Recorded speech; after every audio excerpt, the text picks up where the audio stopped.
It's Lent next week. Yikes, I have a million ideas that are clearly not going to happen in one Lent. That's why we have it every year! Yay!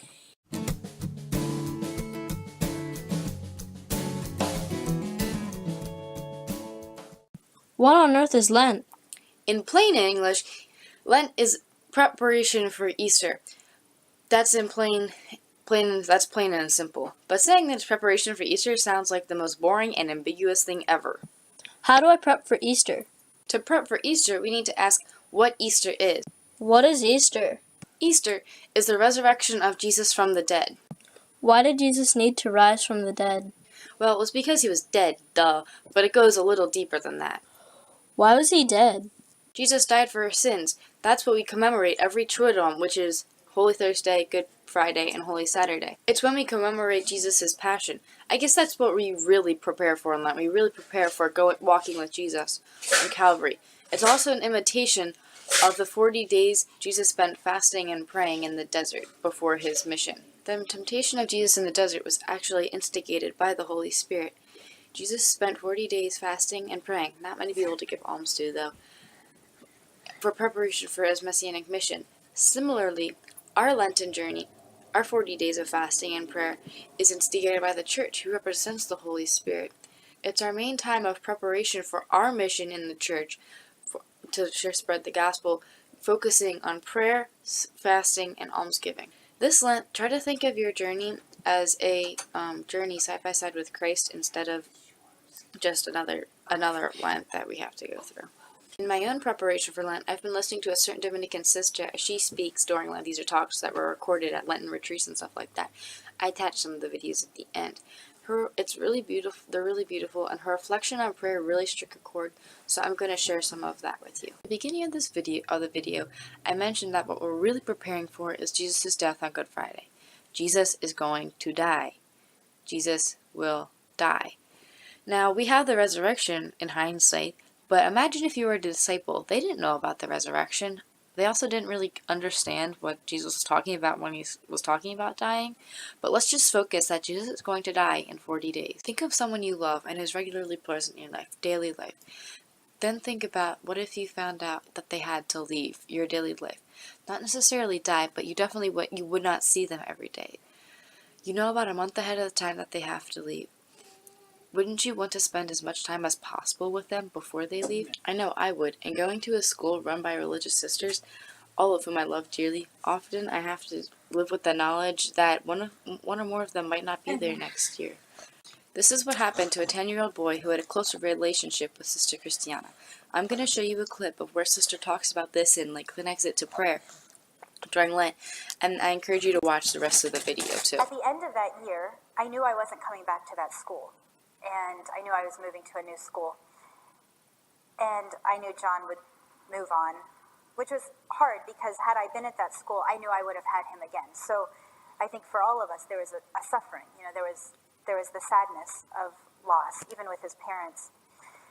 And for as much as John and I battled it out, the last day of school, well, we knew. There was clearly a deep love between teacher and student. And on the last day of school, everywhere I went, there was John. There he was, and I would walk to go talk to another teacher, and there was John, and then I would walk to go to the toilet, and he would say, "I'll just wait for you." Okay, and it was kind of there was a party going on and all sorts of things, so it was a less structured day, but literally everywhere I went, I remember thinking, "John, do you want to go back into the classroom?" Nope. So it was about the last 15 minutes of the day, and I looked up and I had about 3 or 4 students left, and carpool was already going on, and the other students were kind of roaming freely, seeing their friends. And I said, "John, don't you want to hang out with your friends?" And he looked at me, and then he said, teary-eyed, "Sister, I don't know what they're thinking. This is your last day, and I want to spend every moment I can with you."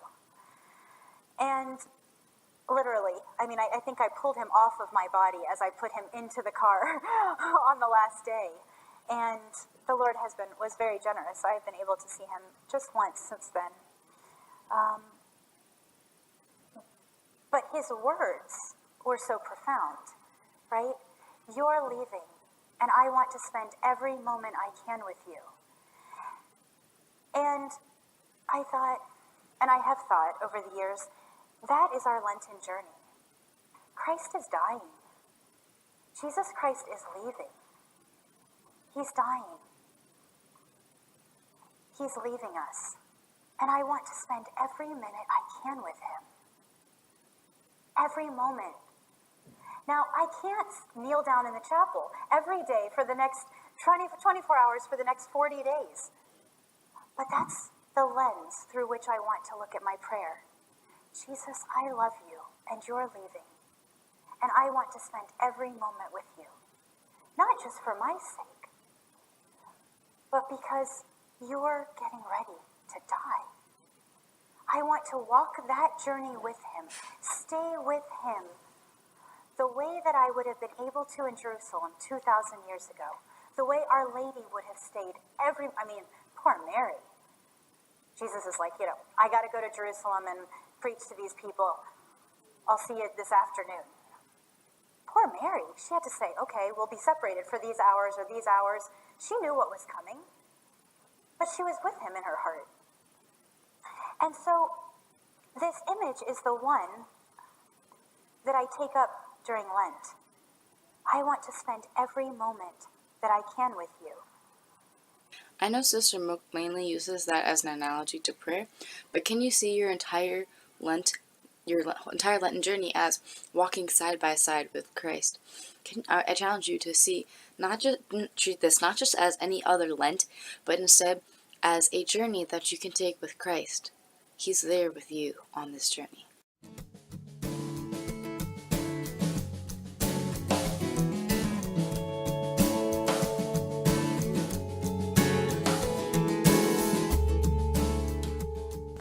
I'd like to thank Ben, my brother, for being on the show. Yeah, he was on the show. He might be back later, and he was a big help because this is getting really boring, just me, because I'm sure y'all are bored of my face. So Ben, I hope he will come back later. I will have to figure out some parts for him. Thank you. You're welcome. Now watch the videos that Sister Christiana and Father Mike did. Yeah!